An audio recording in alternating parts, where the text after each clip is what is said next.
Welcome to the Project Management Coaching Podcast with certified trainer and project management expert, Dan Ryan. Hello, everybody. This is Dan Ryan, PMP Certified Project Manager and PMP Exam Prep Coach and Trainer. I've got two websites, thepmtutor.com, that's THEPMTUTOR.com, and PMExamcoach.com, PMEXAMCOACH.com. Now, at these websites, I help get people ready for the PMP exam, but today I'm announcing the launch of the Project Management Coaching Podcast, where students will be able to gain professional development units, PDUs, in order to maintain their PMP credential with the PMI Institute. So, very great that you're here today and excited about doing my very first podcast episode ever. This is just a little introduction to let you know a little bit about myself. I've been doing this since 2011, known as the PM Tutor, and have developed a global reputation for helping people pass the PMP exam. Now, I'm very honored to be able to continue to work with you guys throughout your career, providing you this ongoing, continuing education.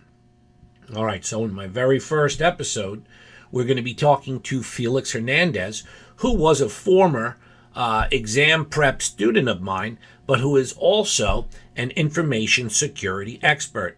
And in this interview, we'll be talking to Felix about his experiences as a PMP and a project manager, as well as his knowledge of information security and what the high-level information about the information security industry is. We'll also be hearing from Felix about any, sort of best practices or what project managers would need to know about information security for their projects. We'll also ask Felix about what it's like for a project manager in that industry and what the job prospects are for other project managers interested in getting into the field of information security. Now, I know for me, information security has always seemed a little bit like this black box, right? Information security, sometimes referred to as InfoSec, is the practice of preventing unauthorized access, use, disclosure, disruption, modification, or destruction of any information, right? So it's a very general term that can be used regardless of the form it takes on with data. And information security's primary focus is on protecting the customer's information, protecting the integrity of the data, the availability of the data, and not allowing the data to be compromised or hampered in a way that it would cause the organization to lose productivity. Now, there's a big overlap with project management here because information security is largely achieved through a multi-step risk management process. Now, we know from our PMP prep that there are many risk planning processes, all right, and the information security industry is no different. Okay, they are going to identify their threats, analyze their vulnerabilities. They're going to do impact analysis, probability times impact. They're going to do mathematical modeling, and they're going to look at all of those same factors as when we do regular project management planning. But to standardize this discipline, people in the industry, professionals, academics, we've begun to put together a common set of policies and guidelines, procedures, and industry standards that focus on all sorts of things like passwords, how we're going to manage our software, how we're going to replicate our data, disaster recovery and business continuity, what types of encryption software we might use, firewalls, what kind of training should we give to our staff, how many administrators should they be? All of these standards are going to be driven by a wide variety of best practices, but of course, we will also be constrained with a wide variety of laws that require us to be in compliance with these things as we run our projects. All right. Now we know that the threats to information security may come in different forms. Some are software attacks. Some are attacks on IP or identity theft or sabotage or what's that one called? Denial of service attacks, phishing attempts, viruses, worms, right? And it goes on and on. So the government is now becoming more and more involved in responding to these threats to reduce and mitigate and, not have to accept the cost of all of this lost data and lost operational process. So it's very much an evolving industry, but it is a very hot, very current topic. It's in the news and it's very relevant. That's why I decided to do this podcast with Felix about it. All right, so sit back, enjoy yourself, and we will be soon talking about information security, project management, and a lot of other cool stuff with my very first guest, Felix Hernandez. We'll see you on the inside. Welcome to the Project Management Coaching Podcast with certified trainer and project management expert, Dan Ryan. Hey everybody, this is Dan Ryan, and I am coming to you today to present to you my very first podcast ever from the Project Management Coaching Podcast.com. This is literally my first episode number 1, and it is going to be an interview with Felix Hernandez. Felix, why don't you say hello? Hello, everyone. All right, great. So, sort of very excited about having the podcast and this being my first episode. Just a little bit about myself. My name is Dan Ryan, PMP certified and PMI ACP certified. And I have been helping people and training and coaching people to pass the PMP exam since 2011. And I have websites at thepmtutor.com as well as thepmexamcoach.com.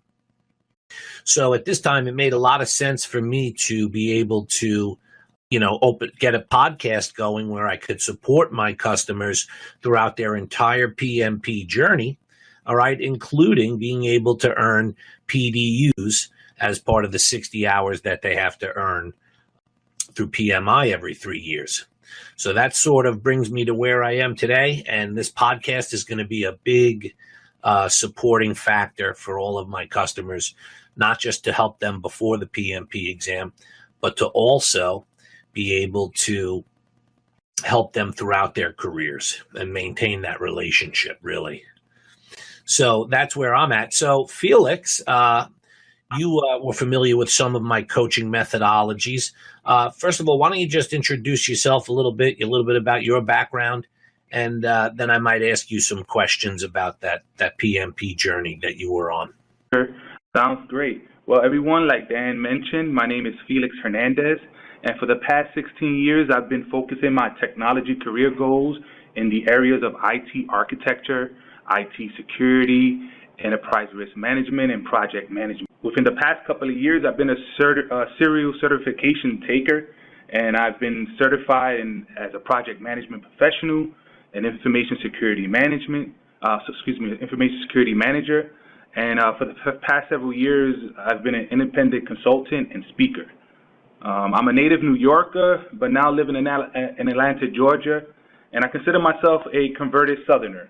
I've been drinking a lot of sweet tea, eating a lot of cornbread, just engaging in the life of the South here. And I've been living here with my beautiful wife and two children for the past 5 years.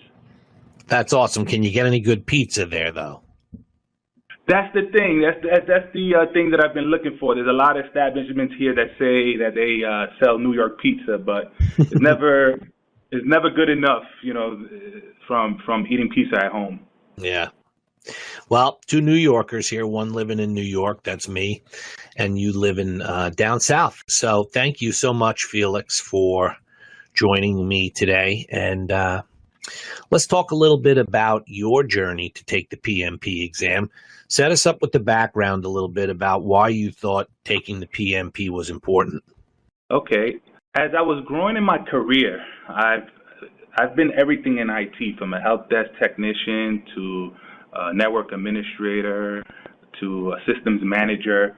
And as I was growing throughout my career, I've decided that I needed to get some professional certifications. I researched a bunch of them out there, and I could have gotten some from the different vendors that I was dealing with every day, like a Microsoft or a Cisco. But then I came across a website that talked about project management. So I read up on it and decided to take the first step of my journey there. But unknowing to me, it was a lot of information that I needed to learn to become a certified project manager. It required a lot of resources and a lot of time.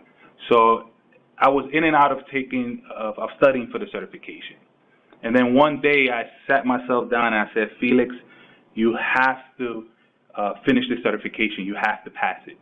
So I dusted off the books that I had and continue on my journey there, but I still struggled. So I came to the realization that I needed some help. And that's when I came across your website, Dan, and got into to learn about what you have to offer to aspiring PMPs. And that's when you and I collaborated, and you started to coach me on the different things that I need to learn about the PMP exam process and tips and tricks to pass it. Yep. And after a couple of months, here I was being certified as a project manager. Okay. All right, but let me ask you, that's my how long did you invest in the process before you came to me? The PMP, oh man, on and off, to be honest, it was about a good 2 years of struggling. Okay. And not because I felt that I wasn't smart enough to take the PMP. I mean, everything is laid out there. It's just is a vast amount of information, and it needs to be broken down in a way that person that's new to the certification process can handle. Right. So put it into bite-sized chunks, have a checklist to follow, and make it simple. Right. Your exact plan, the plan that you laid out across your training program, took me over that hump. That's awesome.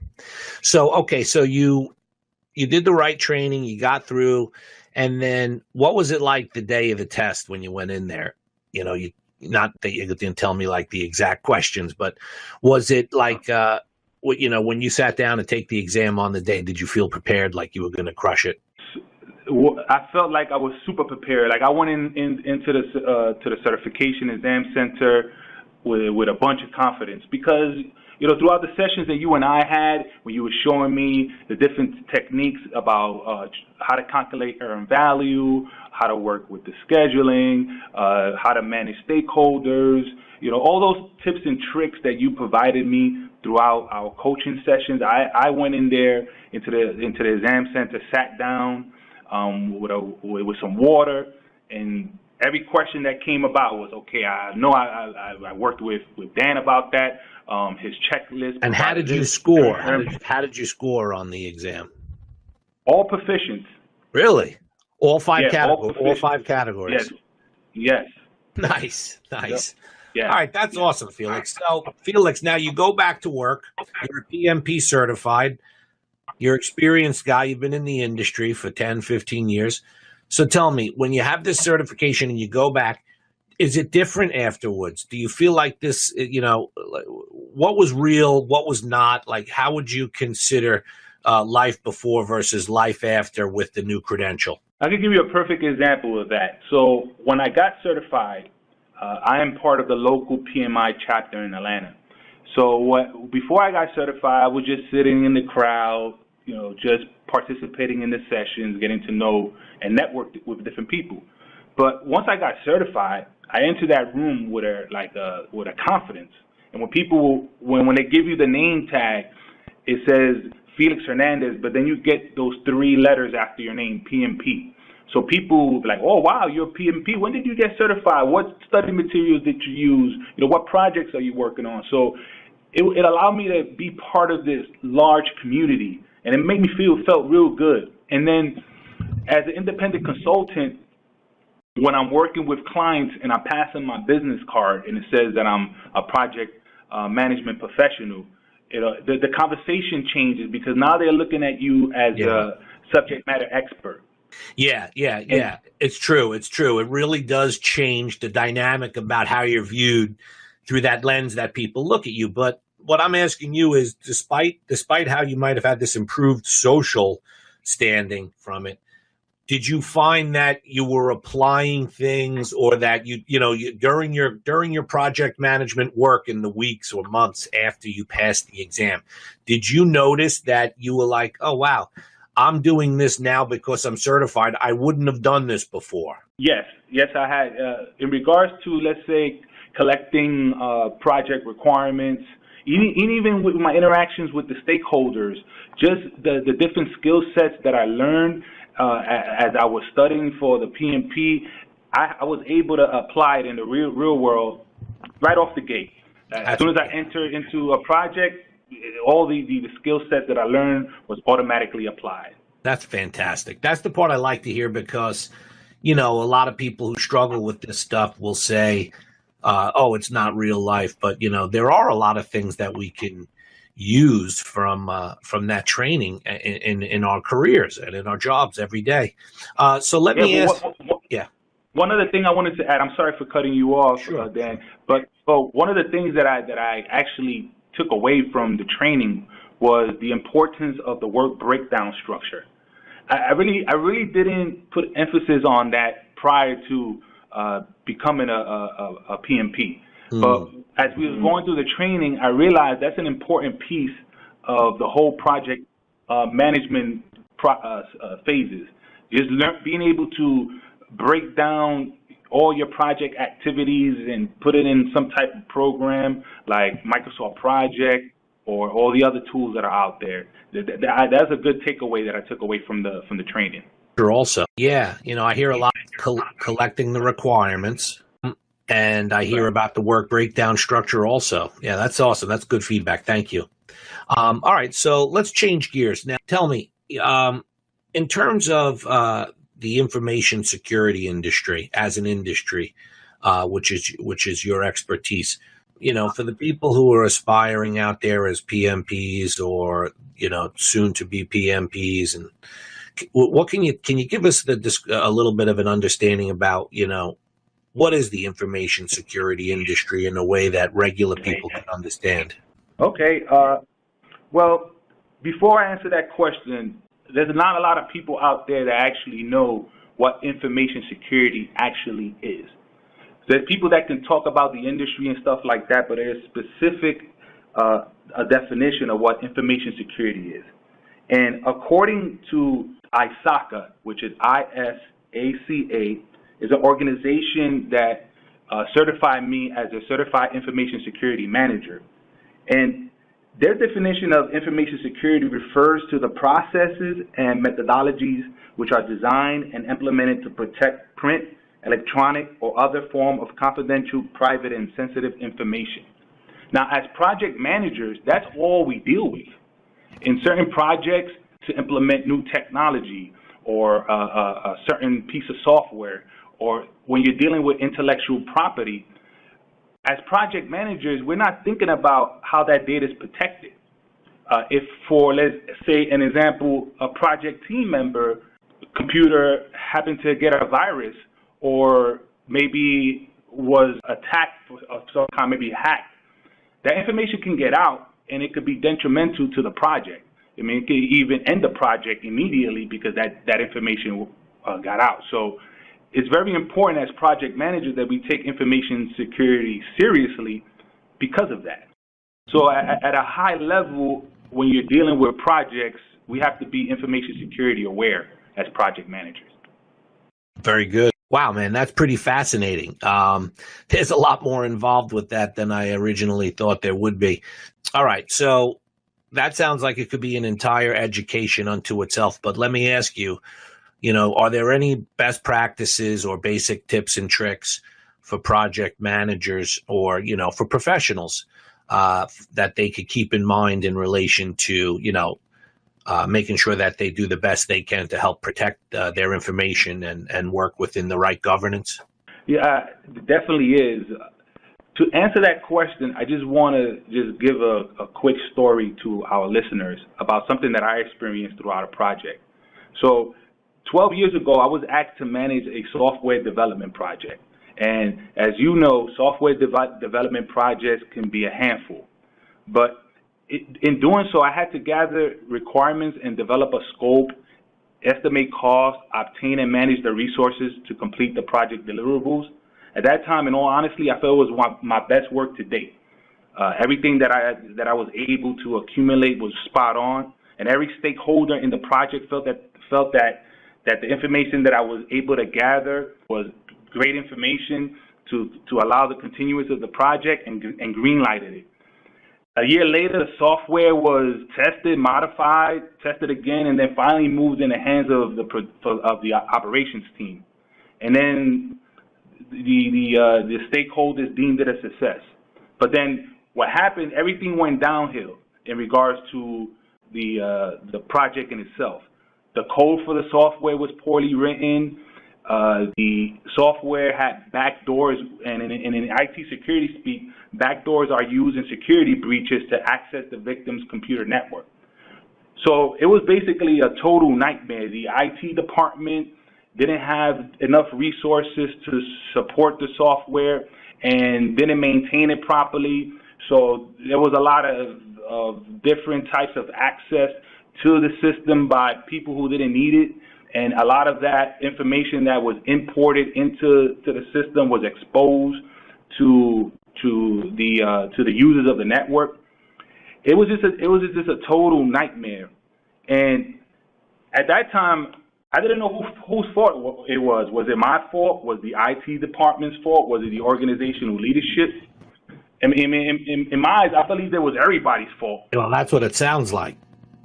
Right, that's what it sounds like. Some of the things I would ask you about is, like, in terms of the defects and the poor quality, what was was there a rigorous quality team that was checking for defects when this stuff came out of development? Yeah, it was definitely a team involved in it, but at that time, people weren't privy to the security of their projects.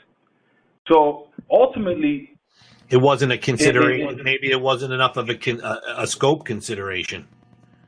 Exactly. But whose fault was it? And I believe there was, this is jokingly, I believe there was everybody else's fault. But ultimately, at the end of the day, it's the project manager's fault.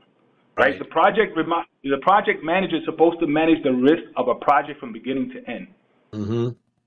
And that's why it's important and make sure all the requirements, functional or non-functional requirements, including security, are part of the plan. Exactly. And that's why it's important to integrate information security practices into your projects from end to end. Very good. Very good, Felix. Thank you for that. That's a wonderful example. Well, that's exciting. Now, let me ask you this, Felix. It sounds like a very intense and very complex industry, this security niche that you're talking about. But I've always sort of looked at, that whole world you described as maybe as a very, a very privileged project manager role, or very high paying. And I don't know if that's true or not, but tell me, what are the salaries like for project managers in your industry? How hard is it to get in? Are there any barriers to entry? What should a project manager try to become a PM in the information security industry? Those are great questions. I mean, you see security in the news every day.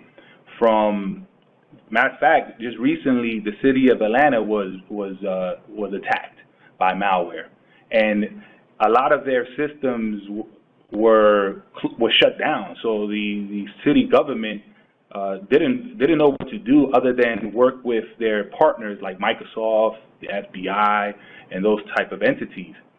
So it's out there. I mean, information security is a need. Right, but but hold on. If it's out there, that's fine. If it's in the news, that's another thing. But is that translating into jobs? Yes, because there's a fear right now in which I was mentioning earlier about the protection of intellectual property, the protection of data, and those type of things. the industry needs people that are technically savvy enough to protect that data. So there's a influx of jobs out there. In any job board you go to, if you put information security analyst, information security manager, PMP with some type of security background, you'll see them all over the place. In Indeed, on LinkedIn, and those type of job boards, you see them out there. All right, so I'm PMP certified. I'm PMI ACP certified. I have an MBA. If I went and got myself one of these information security certifications, I'm sure there'd be requirements involved, and you can't just go buy it. But if I had one of those, would that make me a really powerful candidate in that industry? Yes, because your project management knowledge includes different criteria for managing risk for a project, for engaging your stakeholders. Those are all part of IT security in general. That's what I keep hearing from you. I keep hearing from you is risk. I keep hearing from you communication. I keep hearing from you stakeholder engagement. Those sound like the top 3 knowledge areas. Yes, that's correct. What about what about other like procurement, or you're not so much in some of those other areas, but more around the risk and the communications and the stakeholders? Well, in some instances, you're going to need to really manage your procurements, because in some organizations, the IT security team are going to be the ones who are buying specific hardware and software. Selecting the software. Yeah. Right. That's correct. That's cool, man. That's excellent. So, all right. Well, that's a lot for people to think of. And then, but there are like sort of 2 major certifications, right? Yes. Can you give us a sentence on each one, the name of it and what it is? Yes. I mean, there's an article out there from Global Knowledge of the 15 highest paying certifications in IT. Mm-hmm. And PMP is one of them, but also the CISM, which is the Certified Information Security Manager, is one of them, and they pay over 125,000 to 100 and something thousand. Is in the high hundreds. And there's also another one. Yeah, there's another one called the Certified Information Security Auditor. That is high up there too, and there's another one that involves being a certified information risk specialist. So there are a lot of certifications out there, and they're very high paying. So what would be the one, if you were breaking into the industry, what would be the one you would probably go with? The one that I have, which is the Certified Information Security Manager, that's the one that gives you, in relating it to a project manager, deals with governance, like we were mentioning, risk, engaging stakeholders. A lot of the things that you would think about as a project manager can relate in this certification. Well, that was an education right there unto itself. Thank you so much, Felix. You're welcome. And that brings us up right to the end of my very first episode. That is great. All righty. Well, thank you so much, Felix. I really appreciated the kind words you said about the training, and you certainly gave us a wealth of information on, the whole information security industry, as well as some great real life practical examples. That was fantastic. Well, Dan, thank you for having me. I hope that whoever's listening can take some of this information and apply to their own careers and their own work environments, and just protect our data. As project managers, we need to be security conscious, and we need to protect our valuable data. Oh, yeah. I'm changing my password right after I hang up with you. All right. All right, everybody. Well, thank you so much for joining us today with Felix Hernandez as we went over the field of information security. Again, my very first episode at the Project Management Coaching Podcast.com. Please come and sign up for the free podcast. And thank you so much for being with us, and we'll see you next time.